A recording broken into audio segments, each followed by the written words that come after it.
This training video is to cover the upload process for regulatory for in-licensed products. So in-licensed products are products that InView has the ability to register and sell the pesticide under its own name, even though the data and the registration are owned by a third party. So this arrangement allows InView to market and sell the product using our brand and our label. However, our label is not always created by InView, such as in the turnkey situations. So to begin, we are going to create a new registration and then complete the relevant metadata. For the registered name, we are going to use the name that is registered at the competent authority. In this example, it will be EPA. We will add a comment, and in the comment section, this is going to be the name that InView plans to use, and then we'll complete this metadata here. So you can see here, I entered the registered trade name as what is registered at EPA with the original registrant company, which is Allball, and then added in the comments the trade name that we will be using here at InView. I also added the product line. If you do not have the product line, please place an email to the spec office here at InView and they will offer you this product line number. The business decision will be active in license because this is a third-party situation where we are licensing the product in, and then completed this metadata. I'm now going to hit save. We're going to begin to move through the left-hand side. We'll start with the registration details, hit edit, and add the registration number. Next, we'll move to the trade names. And in this case, we will add the trade name that we plan to use at InView. So we're going to hit add. And you can first search to see if the trade name is available. If it is not, you can hit create and simply create a trade name and hit save, and then add this to the record. Next, we'll move into the product involvement section where we can add how other companies and our company are involved with this product. We'll first hit create, and I like to begin with the registration holder, and in this scenario it is Allball, and then add contact information for the contact for that company. Then hit save, and then create another product involvement, this case being the marketing and distributor, which is InView. And you can enter your contact information here if you would like, and then hit save. Once the data has been entered under the details section, the registration number entered, trade names, and the product involvement section complete, we want to move the registration to the approved status.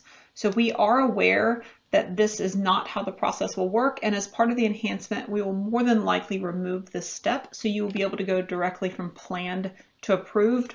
But for now, you have to push the label, or the registration, sorry, through the process by entering kind of mock submission dates. For me, I go to the EPA's website and check to see when the original submission date of the product was and use those dates in these fields. And then we'll hit start. And now we can push the registration through to the approved state. So by doing this, we'll enter the approval date of the registration. Again, that's coming from EPA's website for the first approved label, December 12th, 2018.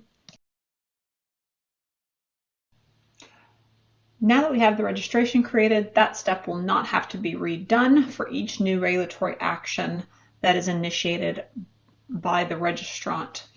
So next we will be creating the regulatory action for the second one, the middle one here. This regulatory action that was submitted to EPA by Allball. So this is the label that we have been provided, and this is the action we are going to initiate in the system. So first we'll click on regulatory actions, create, and then begin to fill out the metadata here. The action process according to the stamp label. So you can see here, I'm looking at the stamp label, it was a PRIA label and CSF amendment. So the action process would be amendment, and then it's going to be a change in composition and a change in label element packaging. I've then add the subject line from the EPA stamp label to the action comment and hit save. So next we are going to upload some documents into Viva. For this situation, we're going to need 3 documents. It will be the pin punch form from EPA, the stamped label, and then a Word document of the master label.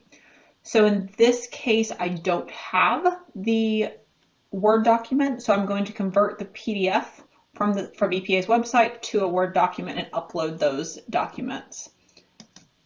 So I will open a new tab with documents, hit create and upload, and then begin uploading those documents. The first of the 3 documents that I am uploading is the All Ball Stamped Approve label.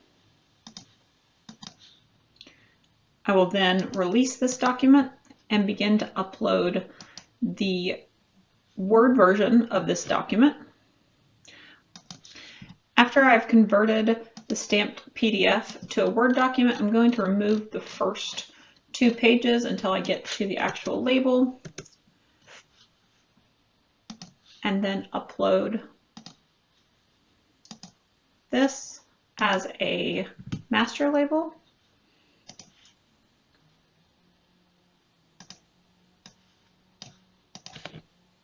So we'll classify this as a master label and complete the relevant metadata. Fill in the product number from the registration.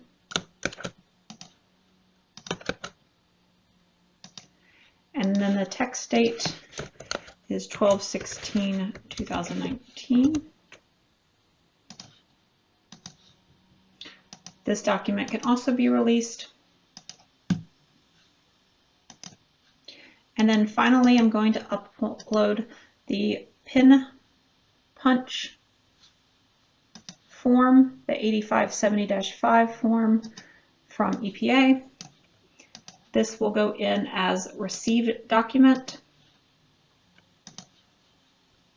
For the date, I am using the date that All Ball signed the document. So you can see InView signed on the 25th. I'm using the date that it was official, and that was when the registrant signed it, so 11/1. This is for use in the country of the United States. The language is English, and the issuing organization is the US EPA. It also can be helpful to include the product and the regulatory information, which will automatically tie this back to your regulatory action. We'll now save and release this document as well. Now that we have uploaded those 3 documents, we can return to our regulatory action and begin to add the pieces here. So we'll now start by creating a master label.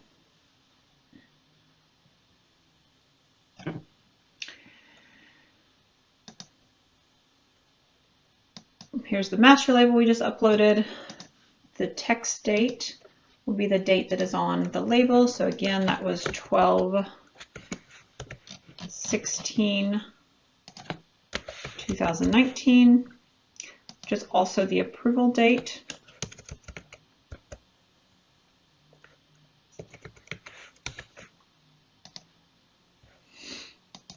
And hit save.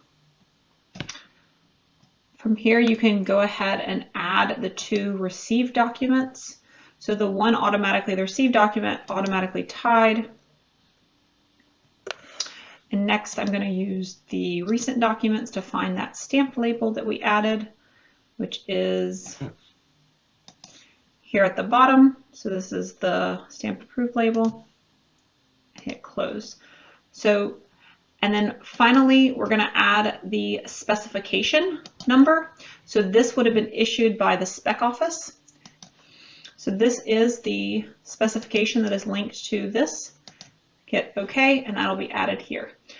So we now have all the components for our regulatory action. We have 2 received documents, we have a specification and a master label. We're now ready to move this action to approved. Again, the same, we know that submitted is not necessarily something we need, and that will be removed once we have enhancements in place. But for now, you can just use the same date in all the boxes. Hit start,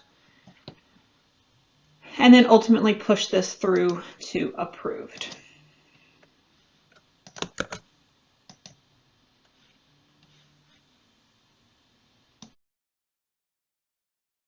So we're at the point in the process where we're going to create the print restricted label or a placeholder for the print restricted label for these third-party registrations. So depending on the agreement with the third party, a print restricted label may be provided to us, or we may just need a placeholder in the system in order to attach the state registered label to.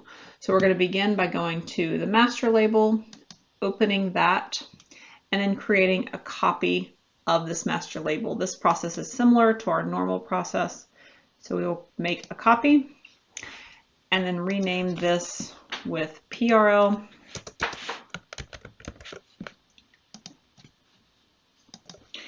I find it helpful to add a comment here, such as placeholder before hitting save.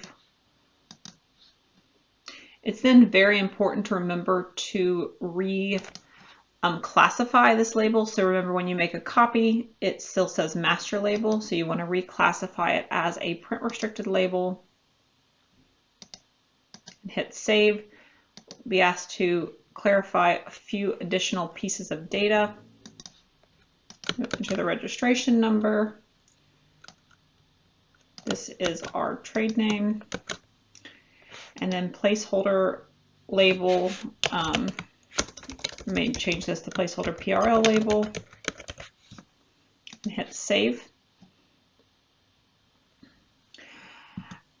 I then personally think it's important to check out the document and make some edits to it to note this, because we don't want anyone thinking this is a document we created here at InView. We want it to be known that this document was created by the third party. So you can check it out and then simply type here, placeholder PRL, InView is not responsible for the creation of this PRL. Simply hit save. Close the document, and then check it back in.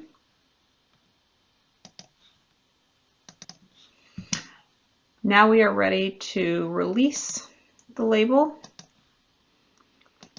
and send it to supply chain for the creation of the state registered label. So from here, you can send the notification to supply chain, type in the appropriate person, and hit start. And then the next, you want to link this PRL back to the master label. So you can see here under the relationships tab that this was based off this label. And so you can open that in a new tab and then just simply add a relationship from the master label to this PRL. And so here we can go to the print restrictions, hit add. And then I usually go to recent documents, and you can scroll down to find, or you can search depending how you prefer the label. So here it looks like this is it. Hit close.